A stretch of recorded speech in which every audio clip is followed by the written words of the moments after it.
ನಮಸ್ಕಾರ ವೀಕ್ಷಕರೇ, ಸಪ್ತಶ್ವ ಚಾನೆಲ್ಗೆ ಸ್ವಾಗತ. ನಾನು ಚಂದ್ರಿಕಾ. ನಿಮಗ್ ಗೊತ್ತಾ, ಭಾರತದಲ್ಲಿಯೇ ನಮ್ಮ ಬೆಂಗಳೂರು ಟ್ರಾಫಿಕ್ ಸಮಸ್ಯೆಗೆ 2ನೇ ಸ್ಥಾನವನ್ನು ಪಡೆದುಕೊಂಡಿದೆ. ಟ್ರಾಫಿಕ್ನ ಸಮಸ್ಯೆಯನ್ನು ಕಡಿಮೆ ಮಾಡಬೇಕು ಎಂದು ಸರ್ಕಾರ ಹೊಸ ನಿರ್ಧಾರವನ್ನ ಕೈಗೊಂಡಿದೆ. ಅದುವೇ ಸುರಂಗ ಮಾರ್ಗದ ಯೋಜನೆ.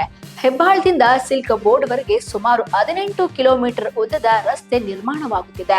ಈ ಯೋಜನೆಗೆ ಪರಿಸರವಾದಿಗಳಿಂದ ಭಾರಿ ವಿರೋಧ ವ್ಯಕ್ತವಾಗಿದೆ. ಇನ್ನು ತೇಜಸ್ವಿ ಸೂರ್ಯ ಅವರು ಈ ಟನಲ್ ನಿರ್ಮಾಣಕ್ಕೆ ಭಾರಿ ವಿರೋಧ ವ್ಯಕ್ತಪಡಿಸಿದ್ದು ಅಲ್ಲದೆ ಈ ಸುರಂಗ ಮಾರ್ಗದ ನಿರ್ಮಾಣಕ್ಕೆ ಎಷ್ಟು ಖರ್ಚಾಗಬಹುದು ಎಂಬುದನ್ನು ತಿಳಿಸಿದ್ದಾರೆ. ಈ ಸುರಂಗ ಮಾರ್ಗದ ಬಳಸುವ ವಾಹನ ಸವಾರರಿಗೆ ಟೋಲ್ ಶುಲ್ಕವು ಸುಮಾರು 630 ರೂಪಾಯಿ ಇರುವ ಸಾಧ್ಯತೆ ಇದೆ.